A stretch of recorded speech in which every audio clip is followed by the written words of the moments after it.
Rúben Amorim has officially been sacked as Man United manager. Could that have a knock-on effect with Liverpool? Could Slot be next? Also, Slot comes out and defends his philosophy, saying he hasn't changed much. And also, what is the situation with Harvey Elliott, given that we are got injuries to our attacking front line and a young centre-back is linked with a move to Liverpool. People, it's Monday. You know what that means. It's the morning meetup show. My name is Callum, representing Team Kopish. Sit back, relax, and let's get into this. Hi, this is Jordan Henderson, and you're watching Team Kopish. Being free back again, ripping LFC till the end, so go on tell a friend. If they rockin' red, they're a 10 champions, be the best, we come again. Kopish clean up in every region, elevation in every season. Catch up and all the fast match up and real rap and drifty go on tell them this is that, this is that. This is Kopish, this is Kopish. Reppin' Liverpool till the end, champions, we the best, come again. This is that, this is Kopish, this is Kopish. The main free back up in your screen, real ones know this the place to be. This is Kopish. Big up, lovely people. Hope you're well. Welcome back to another show. My name is Callum, representing Team Kopish. If you haven't already, please do smash that like button, subscribe if you're new to the channel. But also, make sure you check out okjersey.com. £15 is all you have to do to buy a shirt, just like this one, which we're going to speak about in a sec. And you can get a further 8% discount by using the promo code Kopish, Kopish. Get this season's, last season's, or retro kits, whether it be for your club or a country of your choice, especially with the World Cup coming up. Visit okjersey.com. Right, people, you know how we start these shows on Monday, a little bit of shirt association. I have the second ever kit I have had in my lifetime, and I've just bought one in my size from OK Jersey, and it is this kit. I know it's not everyone's cup of tea. It's Reebok, it's an old kit, it's yellow, but I love it. Nostalgia-wise, this is one of my favorite kits because this was the second ever kit I got. The first kit I ever got when I was a child was the home version of this one, which was the red one with the collar. And this was the second kit I got. It had the blue shorts, sometimes yellow shorts, depending on who we played. Who is the first person you think of when you see this kit? For me, it's Michael Owen. Michael Owen is the first person I think of when I see this kit. And again, just little small details. So you got the embroidered Liverpool there. You got the embroidered Reebok. You've almost got the ironed on Carlsberg as well, but it's got like a velvet feel. Oh, it's beautiful, man. It's absolutely beautiful. Love that kit. Oh, shout out to Caliman, McManaman versus Arsenal. That goal he scored from the throw-in. Absolutely crazy goal. McManaman and Owen. Paul Ince, shout out to Trudon. Paul Ince is another shout. Leonardson, that's a throwback. That's a big shout. Leonardson is a big shout. Fowler, obviously. Patrick Berger, Gerrard. No, Gerrard didn't wear this one, Lakers, I don't think. This was before Gerrard. But Patrick Berger, definitely. Who else we got? Phil Babb. That's a throwback Trudon as well. You lot's knowledge, man. I have to rate it. I know you guys don't always rate my opinion, don't always rate Drift's opinion, don't always rate Matt's opinion. On the whole, you guys have elite knowledge, man. You lot know ball. I rate it. You know the vibes. Big up Cal. Where's the hoodie from? I'm gonna be straight with you guys. This hoodie's from Primark. It's lined in with fleece, so it's very warm. Is this one Primark actually? I think it's Primark, but it's fleece lined, and with it being cold at the moment, yeah, I had to get the big guns out today. I had to bring out the Timberlands today and the fleeces and all that stuff because it is freezing up by me and it's still snowy and icy up by my sides as well. Also, people, a shameless plug. We are around 30 subscribers away from hitting the 40k mark. 30. So please, people, if you haven't already subscribed, stop what you're doing. Please hit that subscribe button. For those of you who have subscribed and those of you who support the channel, please just message someone and say, have you subscribed to Kopish? You're a Liverpool fan. Have you subscribed to Kopish? Please do that, guys. Really appreciate it. Would love to get to 40k today by the Monday show. That'd be amazing so we could celebrate that, guys, with you. But yeah, that's where we are, people. So let's get into the topics now. And Arne Slot still here. Shout out to Lakers. I was speaking to Lakers this morning. I was speaking to Matt this morning as well. And we're kind of just, we don't know why Slot hasn't been relieved of duties yet. And I'll be honest, after what Amorim said in his press conference yesterday, I kind of expected this. I didn't expect this to continue. Like, ownerships and hierarchies don't like it. Managers and players come out and speak the way he spoke. And obviously he's now been sacked. But I've also got asked questions about our hierarchy now. And everyone knows my thoughts on FSG currently.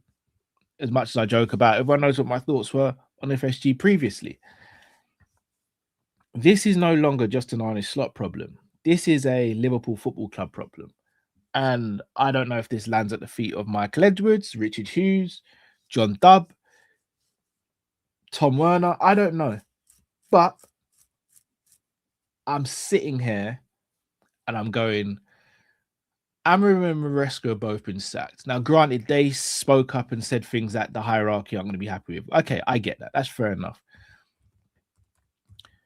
But neither of those teams were expected to win the league this season. Chelsea were expected to finish just inside the top 4 or 5, and Man United were expected to finish in the top 8. Realistically, going by the league table right now, guys, we are 3 points ahead of Man United, who are deemed to be the worst they've been in God knows how long, and with 3 points ahead of Chelsea, who are deemed to be as bad as it can be.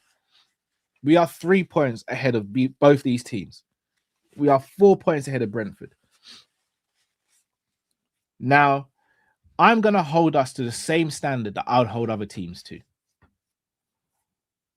We spent an abundant amount of money in the summer on top quality footballers. If Man United had done that, if Chelsea especially had done that, we'd be sitting there going, their managers flopping and failing. So why are we sitting here with a manager who is flopping and failing, considering the foundation that was left for him to build on? Let's not forget that.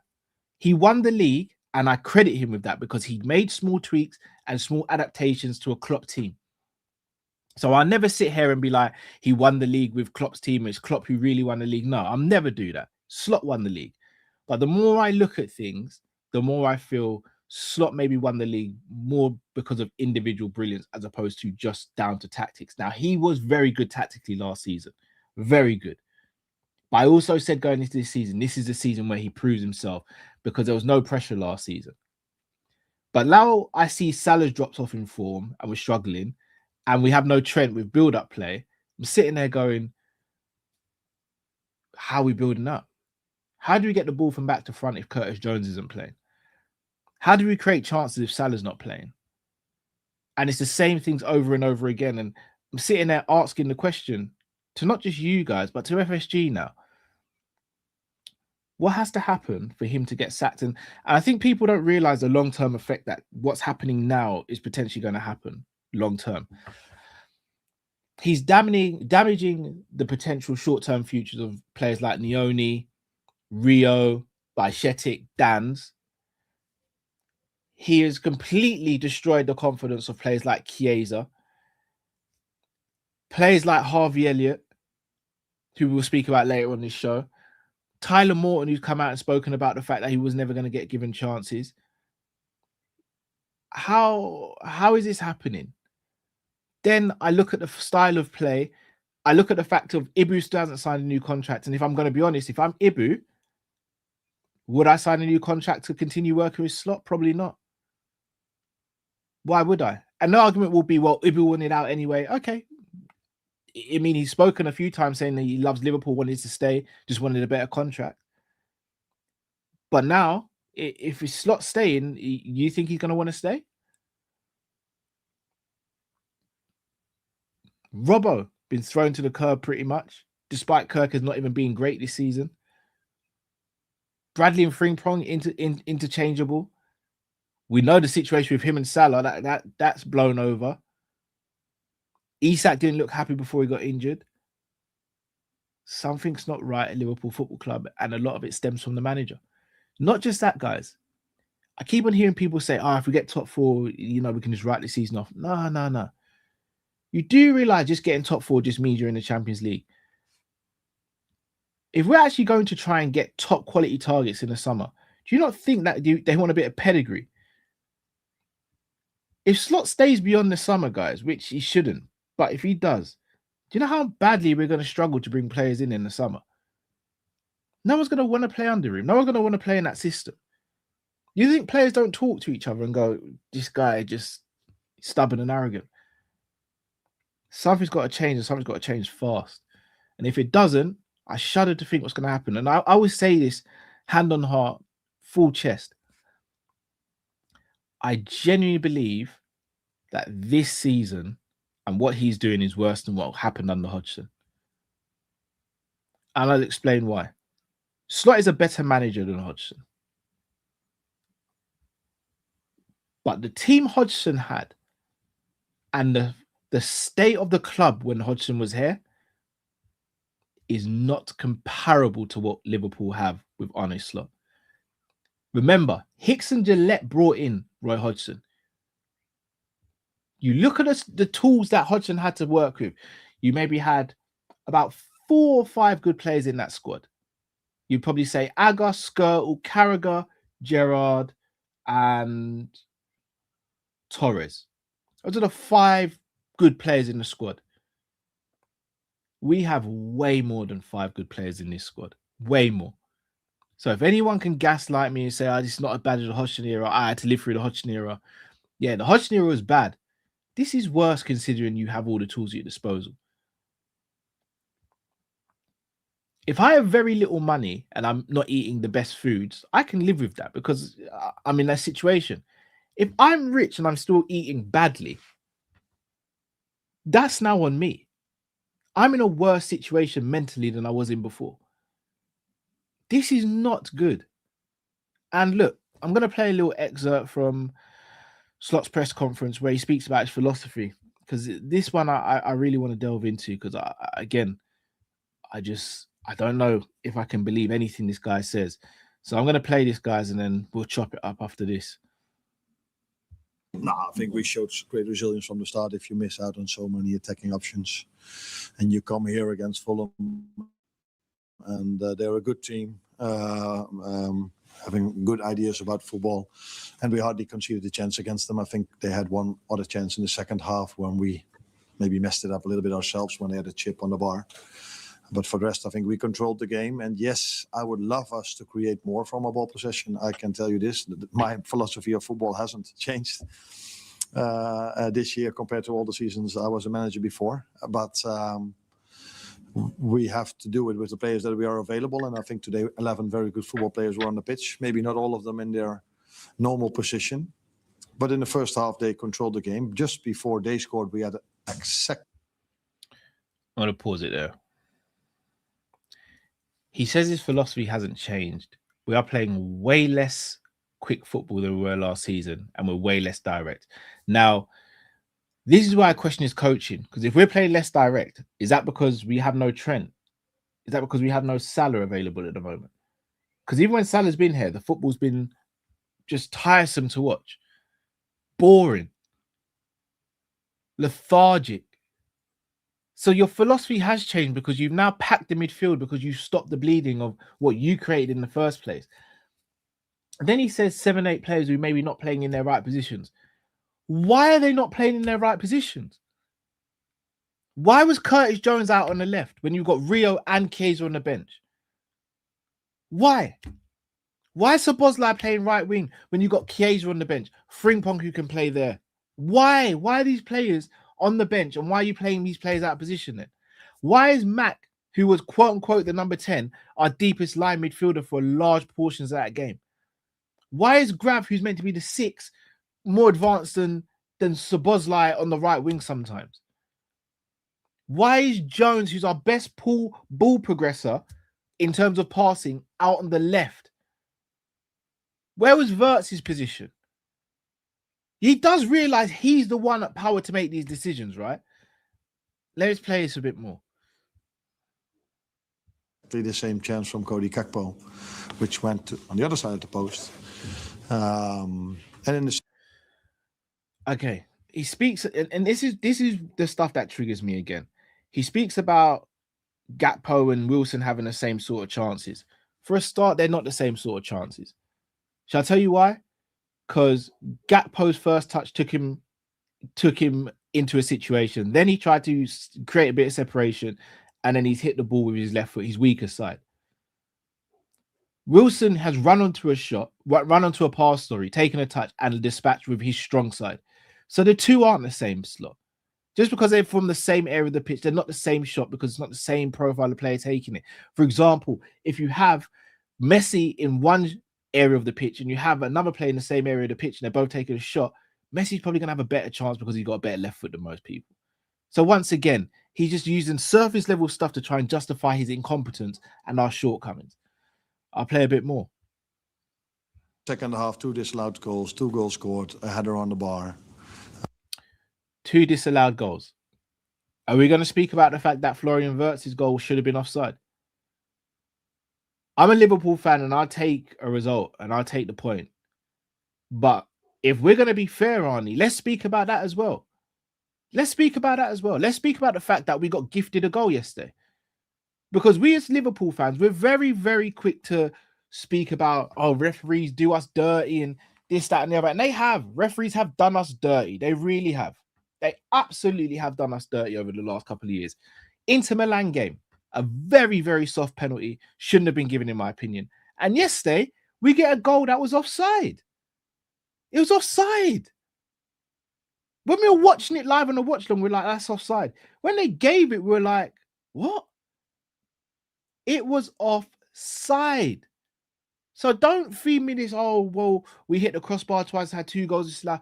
We had the goals disallowed because the players were offside. If the players are offside, the goals don't count. It's not like we got robbed of 2 very good goals. They were offside and then we got gifted a goal that was onside. He speaks about the one that hit the crossbar. Cody's one hit the post. Cody was offside there. So that, again, that doesn't count. The McAllister one hit the crossbar. Cool. They hit the crossbar. Fulham hit the crossbar as well from Harry Wilson. Oh, come on, man.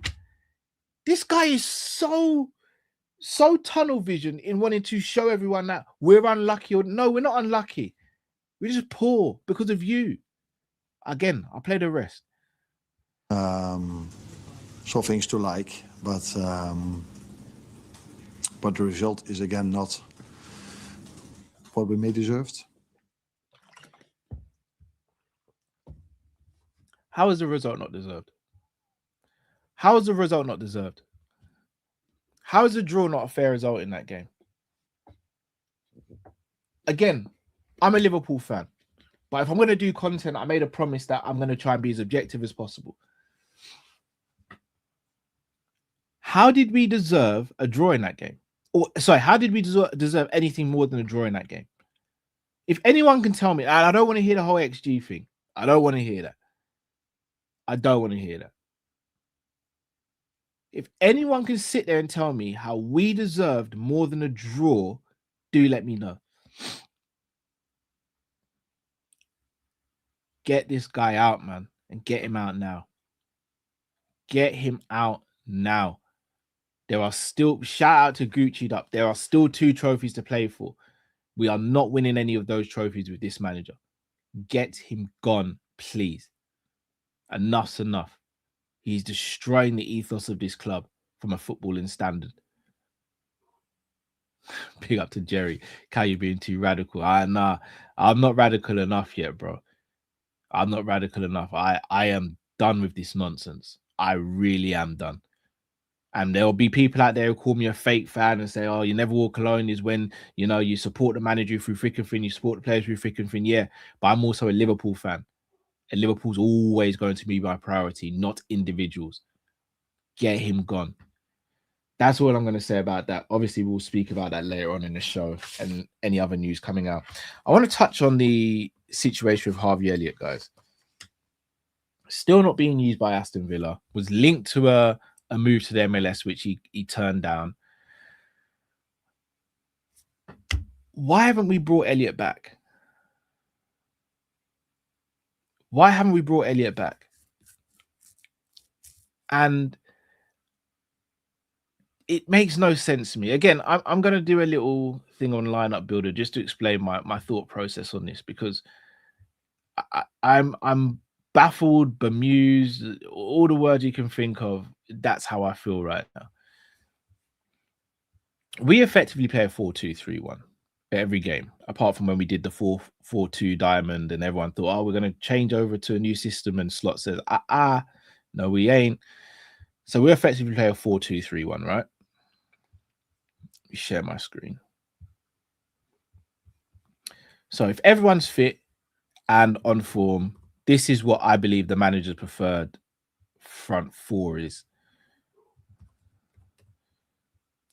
Wirtz in the 10, Salah on the right. Hopefully you guys can see this. You can't even see it because I've not put it on the screen. Silly me. Salah on the right, Wirtz on the left, Cody on the right, on the left, sorry. And then Isak in number 9. I think this is the manager's idea of the front four if everyone's in form and fit. And on paper, very good front four. In fact, it's a brilliant front four on paper if everyone's all right. Now, as of right now, our current backup front four would be Ekitike in the 9. Now, this is where it gets tricky. So you go Rio and Gamoa on the left, Chiesa on the right, and then you'd probably go McAllister, given that there's others ahead of him at the moment, in the 10. Now, for me, this ain't great. Now, the issues I have with this is we're not playing Chiesa on the right. We're not playing Rio. He's already said Rio's played way more minutes than he'd want. So for me, if you're doing this, if you're removing Rio because you don't want to play him too much, again, understandable, but at the same time also comical, because why have him in the squad why not let him play for the under 23s or under 21? Sorry, let's put Chiesa on the left, and then you could go McAllister still there if that's what you really want to do, and then what you could do is go Elliot on the right. Now, surely that makes more sense than if you don't want to play Rio. Now, couple that with the fact that in this current starting lineup, or the starting lineup that Slot would like to play, there is no Isak. So I'm going to remove him and I'm going to put Ekitike there. Because Ekitike, well, we hope Ekitike is going to be fit, but it doesn't seem like he's got a long-term situation. Now, no Salah. Wouldn't you be better off putting Elliot on the right and then having Frimpong be the right back alongside Elliot, or even Bradley? And that way, when Elliot drifts in field, then your right back can get up and down the wing. Not to mention, you can almost transition into something that looks a little bit like this, because we know Gakpo likes to cut in. You could have something like that. Or you could even go Wirtz on the left, Elliot in the 10, and then put someone out on the right like Frimpong. But instead, we're doing nothing. Instead, we're doing nothing. You can't sit there and tell me that Elliot couldn't help the squad right now, given that Isak's unavailable, Salah's unavailable at the moment, Rio isn't going to be trusted, Chiesa's not trusted. You can't sit there and tell me Elliot can't add to this squad right now. And by him playing 10 means McAllister's not playing 10. And look, McAllister is a far better footballer than Harvey Elliott. But as a number 10, Elliott is more decisive than McAllister. He is. And I know people go, well, you know, McAllister's a better footballer. Yeah, he is, but he's not a better 10 than Harvey Elliott, in my opinion. And it means you then have another player who can rotate with Jones and Grav and Sobo in the pivot, with no Endo being there at the moment.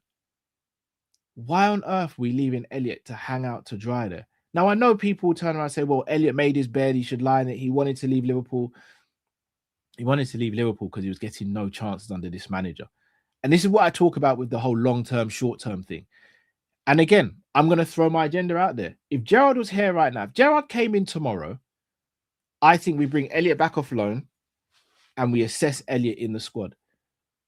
And I think the place is, if Gerrard comes in tomorrow, there is such a momentum shift and a galvanization around this team. I don't even know if that's a word, but there'll be such a galvanization around this team that you'd see players in a different light, and players would just get playing time that they weren't getting before, so they'll be able to prove themselves.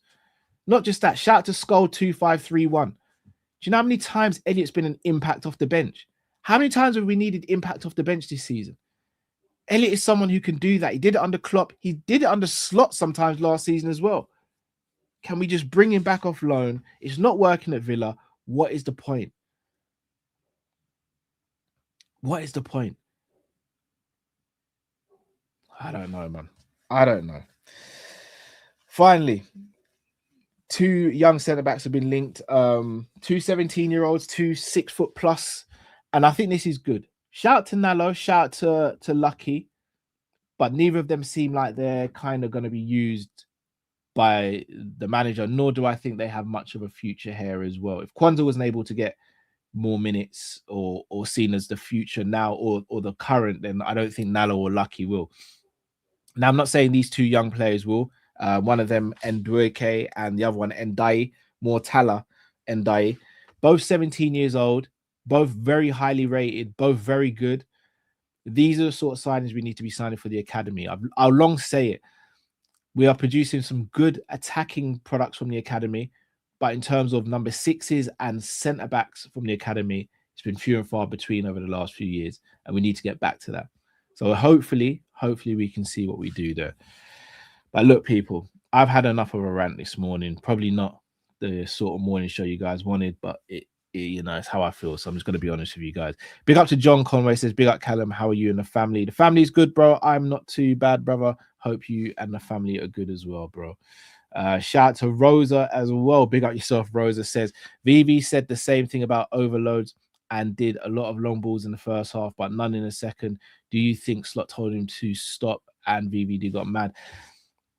Here's the thing. I think Slot is very, very,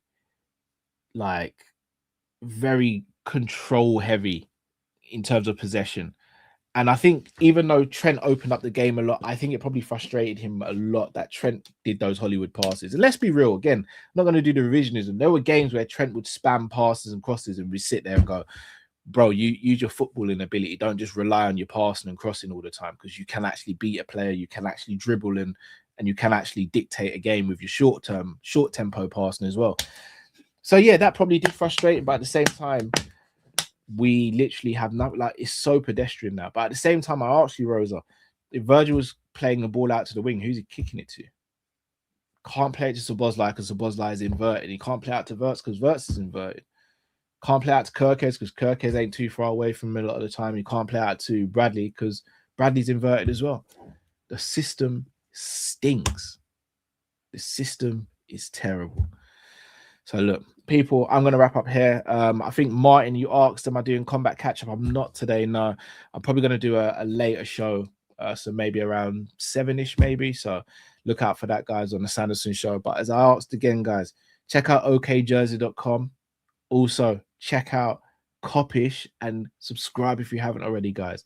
Around 30 subscribers away from 40K. Would love to get it ASAP. It'd be a great way for us to start off 2026. But check out okjersey.com for shirts like this and much more as well, people. Big up yourselves.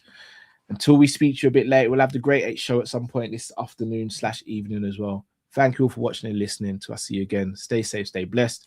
Kopish and out, people. Take care.